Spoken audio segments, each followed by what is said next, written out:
Welcome to the OFX podcast. I'm Dave Claxton, along with my co-host, elite obstacle course racer, Bethany McChesney. How you doing, Beth? Hi, I'm good, thanks.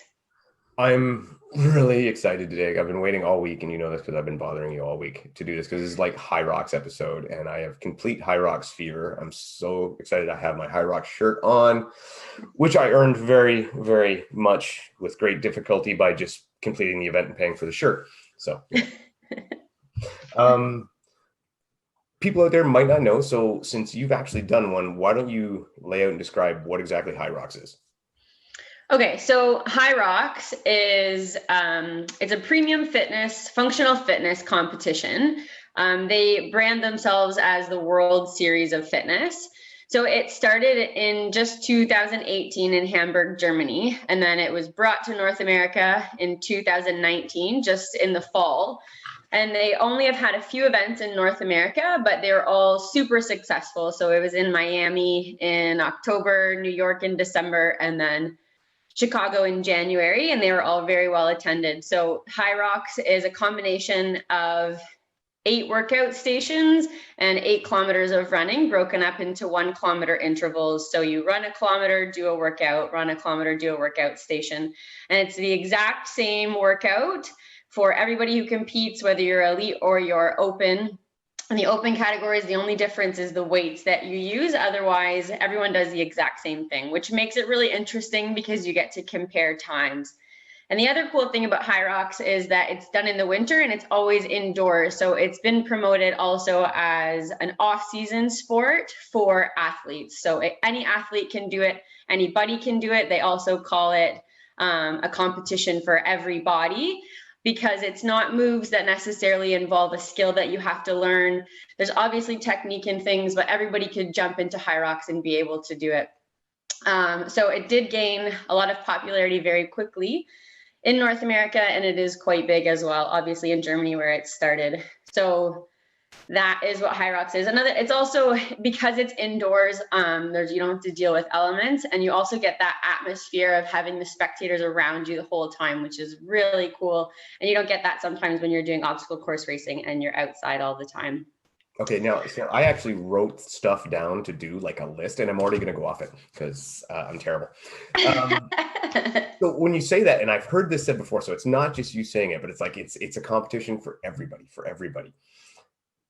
Yeah. Is it? Like, I mean, that sled is heavy. Yeah. So, but if you do open, the weight is a lot more manageable. And the other way that they make it for everybody that's a little bit is they have doubles competitions. Mm-hmm.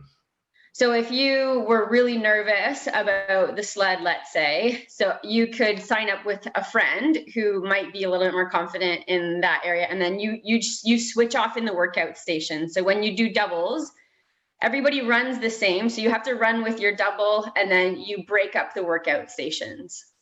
So if you don't think you can complete it entirely on your own, then you could, you have to still be able to cover 8 kilometers, but you have as much time as you need up to a point. We'll see. That's like a completely logical explanation. And I don't like it when people answer my questions with really good answers. So that anyway, so you did Hyrox, and I don't even remember where you did it, but where was your Hyrox experience? I was in Chicago in January. So that was one of 2 events I actually did in 2020. And so how did that one go?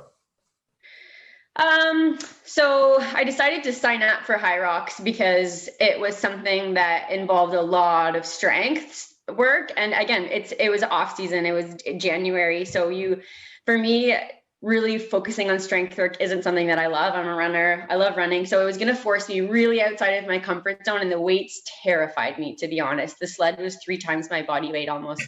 So I honestly didn't know if I would be capable, but I tried a few workouts in the gym with a really heavy sled, and I was like, I knew I had about a 10-week training block. And so I was like, I'm just going to give it my best shot and just try to get as jacked as possible. I gained a couple pounds. Yeah. And either way, I knew it'd be a really great workout. I got myself into the pro heat. You have to apply. So I had to send an email. I didn't have a score. A lot of people wouldn't have at this point in North America. And then they let me into the pro heat. So I knew everything would be okay. I just didn't know how the sled would go, obviously. I pushed a sled a ton in training. The sled push is a lot heavier than the sled pull. So I figured if I can push the weight, I can pull the weight. It was just my silly logic. I also didn't have a rope with that I could attach to a sled pull. So I pushed the sled a lot. So I knew I was going to keep it conservative until I was through the sleds, and then I would just hammer it from there. The sled push actually went really well. So I know I was in about top 10 for the pro women going into the sled push, and I gained a few spots actually on the sled push. I was truly one of the smallest women in the field. By a lot. Standing on the start line, I actually felt a little bit out of place, to be honest. There was a lot of girls that were CrossFit, or they're just the obstacle course racing girls who are known for their strength and size. So I was really out of place. And so once I got through the sled push, I was actually feeling pretty confident because I did well on it. But again, I trained it so much that it was ingrained in me. That muscle memory was there. And then I got to the pull, and it stunned me. I couldn't figure out a good technique to really move the sled pull. You have a little box that you have, so you can't really walk back too far. And I was tripping, and I couldn't get a really good grip. I couldn't figure out how to grip it, and it was slipping through my hands. I tore my hands a few times. So by the time I finished, it really put me out of that top 10.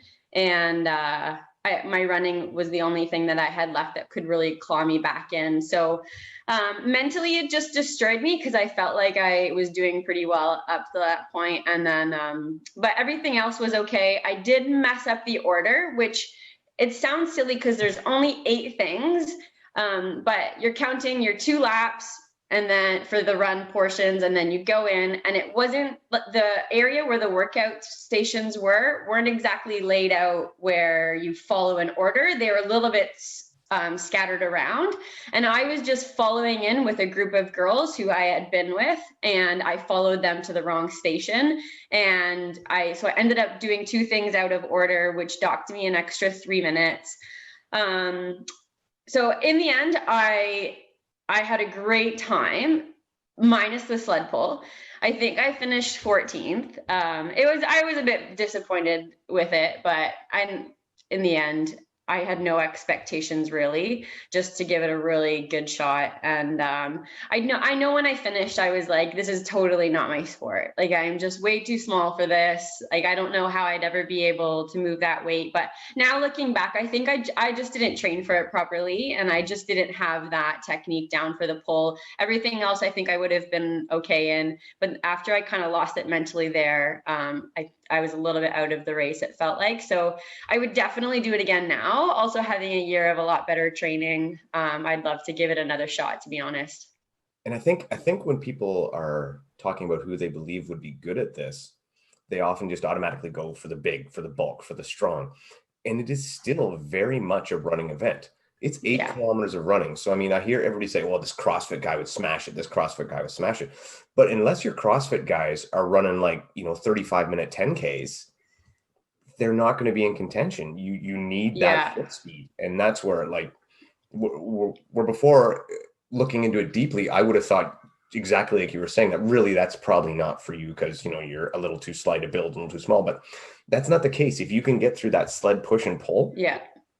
It's really half of it is running, and then you also have your ski erg and your rower. So now you're also talking cardio. Yes, you need to have good upper body strength to do those, but you're basically going from running to cardio to running. So it's still, and then you're compromised running. So it's not, you have to be able to run fast when you're totally fatigued in different parts of your body. So and you can't just be really strong and not be able to run. No, that's been proven over and over again. I think it's still far more a runner's event than people think. Anyway, so now Hyrox is back. They've had to cancel a lot of events. They had their invitational world championship just a little while ago, which was fantastic. But that was just 6 men, 6 women, enclosed environment on treadmills. Now they're coming back to the States. They're coming to Dallas on the 20th, and they're having a full event. And with that event, they're actually having an invitational wave. And this invitational wave is causing a lot of stir a lot of, I don't want to call it controversy, but a lot of interest actually, which whether people are interested negative or positive for it, it's causing interest, and that's great. So, any publicity is good publicity from their perspective. So they have gone, and this wave, the reason it's really causing the problems with some people is that it's paying out more than the regular pro wave. So you have your invitational wave where I believe, say, first place is like $10,000. And then you have your regular pro wave where I believe first place is $3,000. No, they dropped it down. I think it's only 1,000. So that's not, that makes it even worse, and is understandable why some people would be upset. Yeah, and I don't know that number for sure, but I do know that they said they dropped the prize money in the regular pro heat. So there you have a case where that worked. And now what we've had in the invitational wave, yes, you have some of the top people that you would expect in there for sure. But then you've also just got some people who really have more of a large Instagram following and are, public figures. And I get it. I totally get why Hyrox would do that. It makes perfect sense. They want to get as much publicity as possible. They want more people to hear about it, more people to see it. They want some of these people who are maybe not traditionally Hyrox athletes coming from different venues to give it a try, to promote it, to fall in love with it. It all makes sense. It's just going to cause a lot of butthurt. And the people who are upset, I get it. So yeah, why don't we go, and what we'll do is we'll list the people who are invited. Why don't you take the women and list them out? Okay, so first we had Lauren Weeks. She's our current world champion, so that makes sense. And then we have Faye Stenning, Viola, who was also at that world championship competition. E. Shirts, another CrossFit girl, Alyssa Hawley, Imke Salander, Lindsay Webster, Faith Cook, Sarah Harrison, Christy Aramo, Brooke Bowen, and Corinna Coffin. Okay, and for me, names that jump out there right away are obviously that you would say would be there. Lauren Weeks, like you say, current world champion, probably has the 9th best time overall on there. She's the 4th fastest time overall. 4th fastest time overall. There you go. So, Viola, again, she was just in the world championship. She's got one of the top 10 times. I believe hers is maybe a 3rd, 4th, who knows, something like that. Yeah, Viola is actually the world record holder in mixed doubles. There you go. Imke Salander, I think she has the 2nd fastest time and the 3rd fastest time.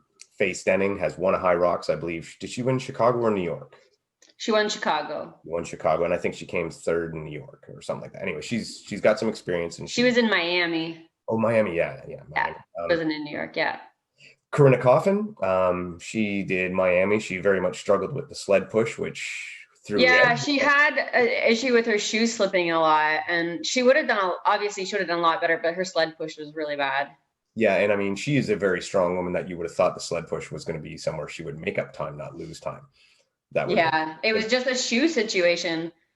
So those are names that really jump out. Who else I would say those are the ones that really jump out. Alyssa Hawley, a lot of the women are very good. I'm okay with a lot of them. Some of them and I'll be straight out honest, I'm not trying to insult anybody, but E. Shurik, who won the VCF equipment, so the virtual Hyrox championship with the equipment. Super fit girl, really, really strong, awesome, and even just a cool person. I follow her on Instagram. She's just a cool person to hear. I've heard interviews with her, really like her. I do not think she has the foot speed to keep up with these girls. Faith Cook, almost carbon copy. Same thing for me. Super strong. So I think the interesting thing with Faith, though, is that she does have a triathlon background. Mm-hmm. She does, but I mean, we saw in the Spartan Games how she was able, she wasn't able to keep up even on the shorter. Right. Yeah. She's probably a little bit far away from that triathlon scene. Yeah. She can still run. She can still swim. She's still good. But these are elite women. And I just don't think she'll have the foot speed to keep up. I think she's going to crush it, and she's going to do everything she can as hard as she can. I just don't think her, anyway. Those would be the ones that really jump at me. I mean, obviously, so we're Canadian. Lindsay is there, and I'm let you take it. How do you feel? What do you think Lindsay's odds are? I think I've heard her speak about coming to this event, and like she has said, it is quite out of her element. her and Ryan both don't do a lot of gym stuff. They don't do a lot of lifting. They don't do a lot of heavy work. I think the sled is going to shock her a little bit. And even just they train out of their house. So that sled push will probably not really be done more than a few times before this event if she finds a gym that she can get into. So I think she'll do really well in everything else. Obviously, she knows how to push herself. Her and Ryan are both very adaptable athletes, but I don't think she's a contender for top 5 in this situation. Yeah. I just think it's too far out of her element. She also doesn't like flat running. Yeah, I would hate to say it, but I think you're exactly right. We all love Lindsay. She's, Canada's OCR sweetheart. Yeah. Sorry, Bethany. Yeah. But there's no technical running, and that's also her strength. She's an amazing runner, but yeah. So, I mean, all right. So that covers the women. I'll bring out the men here. We got Hunter Mcintyre, who world record holder, current champion, no real needed reason to justify or explain any more of his exploits. Grant McCartney, American Ninja Warrior. He was at Spartan Games. We'll talk a little bit about him in a bit. Elijah Muhammad. He's a CrossFitter. He's been to the CrossFit Games. Eric Hinman. Yes, Hinman. Yeah. He's an endurance racer as well, CrossFitter and endurance racer. So he's done a 5 Ironmans. It says on his Instagram. Yeah. And I looked it up. He's got a 17 minute 5K. Wow. So, I mean, he can run, he's got a bit of pace. Yeah. I mean, that, I don't think that's as fast as say Hunter or Atkins, but it's not bad. So, right. He's I don't think he's a guy to sleep on, put it that way. Ryan Atkins, we know him. Isaiah Vidal, his exploits are legendary as well, and is also a guy who has podiumed at Hyrox. Yeah. Has a time of, what was his time? 1:03:41. So, I mean, that's a solid time. Mm-hmm. He was pretty good. I do understand that he's probably not going to have the foot speed that some of these guys have over that distance, but what he can do in those workout zones is amazing. I think it was in Miami, they said he was way behind going to the wall balls and then did the 100 wall balls unbroken. Yeah. And he actually passed a guy, Lucas, who's also in this list. So Lucas was in second and Isaiah passed him in wall balls. And he was quite far into his wall balls, actually. Yeah. And so, like you say, Lucas is on this list, and I think he was the former Hyrox world record holder. I think so. Yeah. And he's got a best time of 59:42. So he's a sub 1 hour good, best time, which is fantastic. Other than that, we have as well Robert Killian. So Robert Killian of Spartan Pro team, I guess still currently Spartan world champion, Army Ranger. He could surprise people. I mean, he's got the wheels. He's not a weak man by any stretch of the imagination. Yeah. Tactical games that he competes in, that does involve a lot of moving heavy weights as well, does it not? Yeah, it does. I mean, they're always doing those ammo bucket carries and yeah. I don't think this is out of his realm. He was in TMX and he didn't do great in TMX, but I think that this really suits his skill set far better than TMX did, because TMX, you had specific movements. You had like cleans, you had thrusters, you had overhead, there sandbag lifting. It wasn't really his deal. And again, I don't really think of Robert Killian as an obstacle specialist either. And some of the obstacles at TMX were fairly challenging. Mm-hmm. I think he might do okay. I think he belongs in that field anyway. I got no problem with him being there. Yeah. So going straight out of that, and that leads to the question is, who's not there? And I mean, we've both made a list of people we'd like to see there, but I think 2 people, a man and a woman, jump straight to everybody's mind, and they've been public about it. So we got, excuse me, David Mageeta, who has been on, he's emailed, he's been trying to get into this. He's essentially said, I might not beat Hunter, but I'm going to push him and he can podium. And he did say he's done a 54-minute in the gym, which is 3 minutes faster than the current world record set by Hunter. Okay. However, before Hyrox came to Miami, everybody was practicing in their gym. And I can think of, 4 OCR athletes that all said they beat the world record.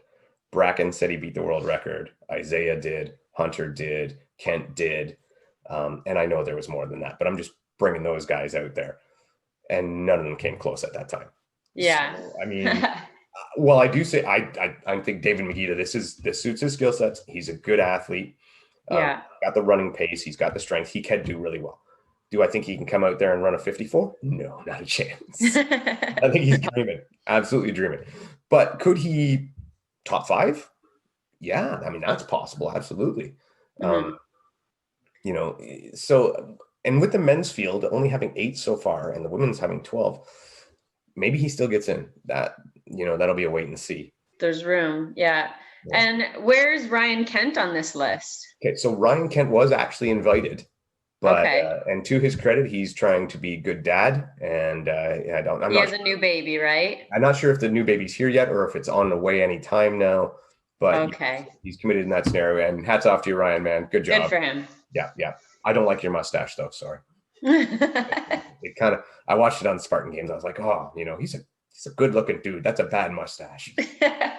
Go back. I'd rather him go back to the top, not lose the stash. I'm just probably not the best guy to give fashion advice to anybody, but what the hell? Purveyor of unsolicited opinions. Yeah. Excuse me. Okay. So, and on the women's side, why don't you deal with that? So to me, there was one glaringly obvious missing name, and that's Morgan Schultz. And she has the 9th fastest time overall. And she was 2nd in New York. She was 4th in Chicago. She was only a few seconds away for breaking the world record in women's doubles. I think she went to almost all of the ones in North America. So she has, I don't know what it's called, but she's an ambassador for Hyrox. To me, it doesn't make sense that she isn't there. One of the top 10 fastest times. And with these other girls who she's raced against, like she was right behind Lauren in Chicago. She was 2nd behind Alyssa Hawley in New York. I don't understand why she's not on this list. Oh, we understand why. We do, yeah. It's what, 1,200 Instagram followers? That Instagram followers number, yeah. And it's a crying shame because she should be there. She should be competing with these women. She definitely. I mean, and I don't want to single anybody out, but there are women on that list that make far less sense than Morgan to be there. Right. It is what it is. You know. Sorry. But hopefully, and she's got a bit of a raw deal where she's got to catch some flack about voicing the fact that she's displeased she wasn't invited. And I think in a future podcast we'll touch on that a bit more. Yeah. So we'll let that slide for now and circle back to that on another day, hopefully real soon. Yeah. Another name that is probably worth mentioning too. So Kelly Sullivan has done, I think, all of them as well in North America and has always fared quite well. And I know she wasn't invited, but she also couldn't have gone. She just did have shoulder surgery, but she's someone else who I think could have been on that list. All right. So why don't you tell me more about who you think you'd like to see on that list or who you'd like to see go right into your women's grouping of your, I don't want to call it a dream list, but your Hyrox hopefuls, essentially. What do you, that's on that? That's the only people that I think are missing. Okay. So. Oh, like that could be, no, those are the two I think that made the most sense that aren't there. Those are two that I agree make a lot of sense. Now I have some that I would like to see. But, and those are two of the ones that I almost think are obvious. So some of mine might be a little less obvious, and I'm going to find where I wrote it down. Okay, well, I'll go from memory on some of them. Okay, so for some of the men, and when I think about who would do well at Hyrox, I think if I'm going to go with an OCR athlete, I'm going to go, well, there we go. I'm going to go with good runners who do well at heavy carries. It seems like a logical explanation for me. And one of the guys that jumps to the top of the list for me is Austin Azar. Oh, yes. And I think Austin's a good, strong guy. He can maintain the pace. He's proven that he has supreme endurance. And I think he'd be fantastic. Another guy jumping into that realm as well. And these mostly are OCR people. Mick Girello, same thing. I mean, and you can go through the 4 Canadian guys in your room. Mick Girello, Jesse Bruce, smaller guy, but does really well in heavy carries and is very used to functional fitness training. He owns a gym, teaches the classes. That's what he does. Even though he's a little slighter of build compared to a lot of the people you'd think, I think he'd do well. And Samuel Libert, again, strength training. He would do great at it. You can throw out too, and I mean, obviously everyone would like to see Matt Fraser from CrossFit do it. Yes. I mean, I don't think it will ever happen. And, I know he's not a bad runner, but is he a good runner over that distance compared to some of these guys? I don't know. I would never put anything against Matt Fraser with his capabilities. Exactly. Yeah, you can't bet against him. That's like having an OCR race and betting against Atkins. You just, No. might not win, but chances are. And then they blow it out of the water. Exactly. So, for women, obviously, Morgan Schultz, Tia Toomey, just like Matt Fraser, that'd be another great one to see. Yes. One that I went off the board on, and I don't know if she'd do well or not, but Jessie Labreck from American Ninja Warrior. Oh, okay. She's got a track background. Mm-hmm. She's very strong. I mean, I don't know if she has the endurance. She may be in a similar boat to Grant McCartney, where, valiant effort, but maybe just not the engine. Yeah. And I mean, if Ninja Warrior is their focus, they're not doing this kind of training at all, where you're doing running intervals and strength stuff mixed. Yeah. But Grant's an underlier. I think Grant's going to do okay. Is he on that list? I think he's going to come last, but I still think he's going to put in a good time and a great effort. Like, he's a super fit guy. He's training hard. He's working hard for this. I've seen videos of him and Faith working together. But yeah, I think he's going to come last. Sorry, Grant. I really like I'll have a great time, and it'll be very entertaining. It'll be very entertaining. Carolyn Prevost. So I don't know if you know her. She's a Canadian CrossFitter. Now, when TMX happened, she won the qualifying heats. So she beat Corinna. She beat Emma Chapman in the qualifying heats and was leading the finals, the championship. And then she got stuck at Kong Infinity. And she fell off there and got it. But she was smoking. She's a women's professional hockey player. And she's been to the CrossFit Games. Honestly, I would love to see Carolyn Prevost do it. I think she might be the kind of person who would have a good shot at it. Does she have the endurance? I don't know. But I know as far as foot speed for the short distance, she can hang. Interesting. So, I think she'd be good. So those are the ones I have. There are 2 that I will mention, and I don't know a ton about them, but they both are the top pros in RX1. In RX1, for those who don't know, it's a Canadian compromised running series. They have super great athletes and really good events, and essentially they're doing more trail running, so it's outside, but they're going to do trail running, and then you'll have functional fitness movements and some easier basic obstacles. And so Joey, Joey Debian, it's in Quebec. So Joey Debian, he's actually a smaller guy, and he has been to the CrossFit Games for team, I believe, as well as Lisa Marie Slim, who has the same thing. They're both apparently, I've talked to the guy who runs RX1, and he says they would do amazing. So just throwing it out there that, give them a little credit. So hopefully they get down there and try one time. All right. So it's got to come down to 3 for the men, 3 for the women. We got podium picks. Why don't you go first for the women, and I'll follow up with mine. Oh, again, I wrote this down and I don't see it, but.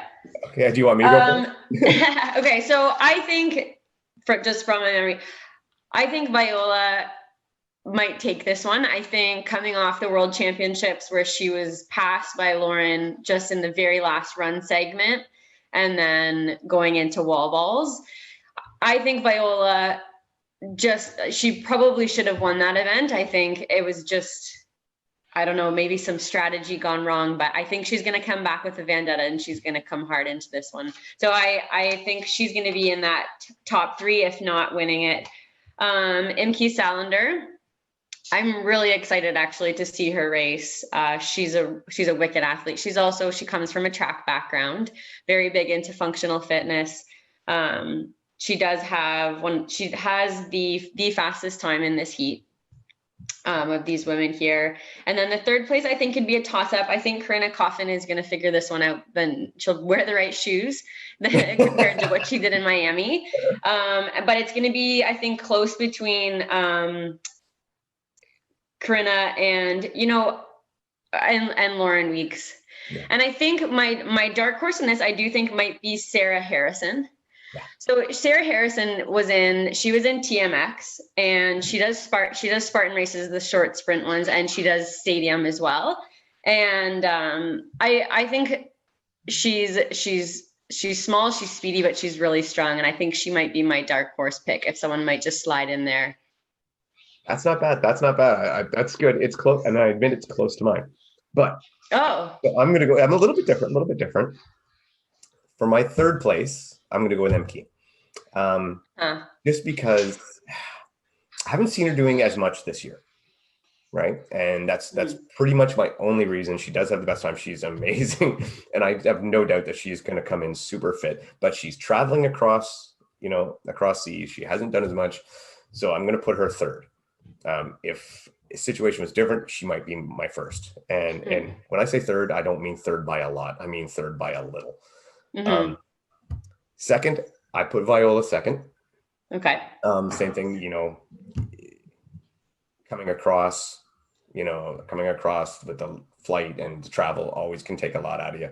Mm-hmm. She's amazing. And I put Lauren Weeks for one specific reason. Is 2020 is the year of Lauren Weeks, and she's on fire. So hoping that confidence and a good, momentum is going to propel her forward. But those three, honestly, this is a good field. The women's field, it's going to be tight. So much better than the men's. Yeah. Yeah. I'm way more excited to see this women's race than the men's. And a lot of these girls, I could have picked probably 5 or 6. I think it's going to be so close. And my dark horse, and I'm not even going to call her a dark horse because it's Faye. I mean, So Faye, I would have put Faye also in the top 3. I just simply because she has said in 2020 she hasn't stepped foot in a gym. Exactly. That was the other reason too. Yeah. Yeah. She doesn't seem to be as prepared as a lot of these other women. But I mean, sure, she's going to come in. She's going to be fit. She's going to be fast. She's Faye. She's always good to go. Yeah. But I don't think she'll be able to break the podium. Like we said with Lindsay before, I just think, and if you notice with all these women we picked, it's experience. There's nobody 100% that is coming without experience. They've all. Yeah. And even if I was to think Lindsay was strong enough on the sled and her wall ball technique was great, I still wouldn't pick her just because she has not done one yet. And I think experience is a huge factor in this. Right. I agree. All right. So off to the men. All right. I'll go first for the men. Okay. All right. So third, I got Isaiah Vidal. Okay. Everybody's favorite. Everyone loves Isaiah. And I think, again, I took him because he has experience. He has a time of 1:03, which is a pretty good time. He came second to Hunter. I was a little worried about picking him because I have no idea what he's been doing. I know he's been doing some game show down in South America. Right. Is it Mexico or South America? I'm not sure. Anyway, he's been doing a game show somewhere else. Yeah. But it is a physical game show, so I'm hoping. But I do know that he has the ability and the drive to podium for this thing.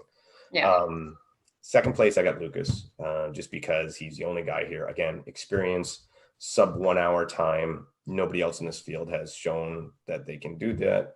And I mean, he has the most experience. He's, and he's just so fit. He is a great athlete. And then first, Hunter. I don't think there's anybody out there right now that I can think of, and I'm honestly meaning from any sport anywhere that I can think of that could beat Hunter at this event. He is just custom built for this. And yeah, I just don't think there's anyone out there right now that can do it. So who do you got? Yeah, so my list doesn't look too different than you. Because I make good picks. Yeah, but I'm gonna throw a little bit of a loop too. So Hunter and Isaiah, but I do think Lucas will be Isaiah this time. I think that Lucas's running piece is gonna take it this time for sure. Yep. And then maybe vying for podium. I wouldn't count Ryan Atkins out. I think he's going to make up time on the runs every time. He'll figure out how to move the sled, and then his engine will just take over for everything else. So I'm not counting him out. And then Eric Hinman, our 5-time Ironman guy, he also is really big into lifting heavy, and I don't think he's any stranger to moving heavy weight and running compromise from that triathlon background. So he would be my dark horse pick as well with this one. I agree. He would be mine as well. And I mean, I love Ryan Atkins. It's just the experience that I think will get him. He doesn't have the technique that some of these guys have, even with simple things. I don't want to call simple things, but like ski ergs. I noticed they did get one. So I guess on that. Ryan's a strategist though. So he can come into something he's never done before and he'll already have a good strategy. He will. And he could very well, he could sneak on there and I wouldn't be unhappy. I'd actually be very happy. I'm just actually, and I hate to say it, but on the obstacle Discord is a chat room, I actually bet a beer against him, and I hate it. It was tough. They called me out because I said I didn't think he would make it, and they made me bet a beer on it. So if he makes it, then I'm happy because he makes it, but it costs me a beer. Makes it on the podium? Yeah, just on the podium. Oh, okay. So either way I win. Possible. Either way I win. If he makes it, one of my favorites gets on the podium, and if he doesn't make it, I get a beer. So it's a good thing for me. Again, if I was to go, like I said, through a couple things on here, poor Grant McCartney. I just don't think he's got the engine to hang with these boys. No, he's going to make a great effort, and he's going to be super entertaining, and nobody will try harder. Right. But I just don't think it's going to get him anywhere this time. I would love to see him focus on something like this. You know, if this was his old focus over Ninja Warrior, I think he'd get better and better and better. Yeah. But maybe we can see a shift in his athletic life here. You never know. I mean, he definitely, like, when you watch his Instagram, you see a lot more training and lifting and CrossFit stuff now than you used to. It used to be all ninja things. Now you still see ninja stuff, but you get that crossover. It's interesting. And I think if you like you say, if you put Atkins as a possible slip in there, Killian could be the same, because I think those two could go right. I mean, as they have in many different things. Right. So there you go. Not to forget, on the same day, and I question the logic to this, on the same day, Hyrox is hosting their virtual, I don't want to say virtual championship, but a virtual event.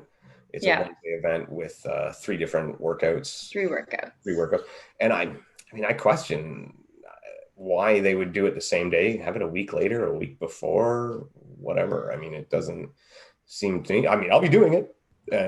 Yeah. It's going to be fun, but I don't understand the wisdom in it. And I think, I guess it won't cost them too many people, but I mean, the people who are there would maybe have done it as well. At least, maybe. Even if it costs them 100 people, that's 100 entries, right? And that's I can see what you're saying. Yeah. So I think it's questionable, but I don't own Hyrox, and they have more money than me, so they're right. Yeah. So this is also, maybe they did it also because not everybody can travel right now, and so it gives people the option. Okay, I can't go to Dallas. I can't cross the border. I can, obviously, but I can't quarantine for 2 weeks. So I can still train and along the same timeline, and I can do an event on the same day, even if I can't be in Dallas. So maybe it's just because of that travel piece, where if people can't be there, this gives them another option, I guess. Yeah, I guess so. I mean, your guess is as good as mine, and probably better, because I didn't even have one. So, this is also, if you win their virtual competition, you do qualify for the World Championship. That's true, and I'm actually still qualified for that, by the way. Oh. it carried over because they didn't have it from 2020. So I'm qualified for the age group version of the World Championship. Yeah. So as far as I knew today, they said that included in the body weight competition. Yeah. Yeah. And that was the same for the last one, right? For the last one they did, it was the same. Was it? Yeah. Because that's how I got mine was I came 5th in my age group, and that was just enough to qualify me for, for the championship, which was supposed to only be for 2020. Nice. But then when they didn't have it and they just had the invitational, then they carried it over to 2021. Yeah. All right. Do you have a workout of the week? Yes. So we were going to do, which one did we decide on? Was this the descending ladder? Yes. Yes. Okay. So the reps were, so you go 50, 40, 30, 20, 10, and then you're doing burpees, lunges, sit-ups, and jump squats. I hate jump squats. I love them. So it's all body weight, so you don't need any equipment. So 4 time as fast as you can, descending ladder, 50, 40, 30, 20, 10, and then you have your burpees, sit-ups, lunges, and jump squats. Awesome. All right. Well, anything else you need to put in? No, that's great. All right. Well, very excited for Hyrox. Can't wait. And as well, like you said, there's a virtual one. If you're looking for another virtual one similar to this, RX1 has their virtual on February 13th, which again will be very similar, except I believe it's 6 workouts in one day. It's just crazy, but nasty fun. Might have to do it. Till then, for Bethany and myself, thank you very much for checking it out, and take care, everybody. Bye.